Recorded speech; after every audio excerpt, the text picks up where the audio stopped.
इस्लाम का कलिमा क्या है? ला इलाहा इल्लल्लाह मुहम्मद रसूलुल्लाह। दादा के इंतकाल के वक्त हमारे नबी की उम्र कितनी थी? 8। सही जवाब। 8। हमारे नबी सल्लल्लाहु अलैहि वसल्लम को कितने बेटे थे? 3 बेटे थे। सही जवाब। हमारे नबी सल्लल्लाहु अलैहि वसल्लम को कितनी बेटियां थी? 4। सही जवाब।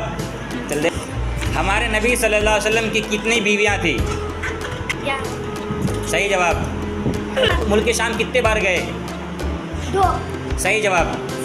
हुजूर सल्लल्लाहु अलैहि वसल्लम का सबसे पहले निकाह किससे हुआ? निकाह 1 2। हज़रत अमीना। गलत जब सना सुना। सारा सुभानका अल्लाहुम्मा व बिहम्दिका व तबारक अस्मुका व तआला जद्दुका व ला इलाहा इल्ला अंत। चल सही। चैनल को सब्सक्राइब करें और आगे शेयर करें।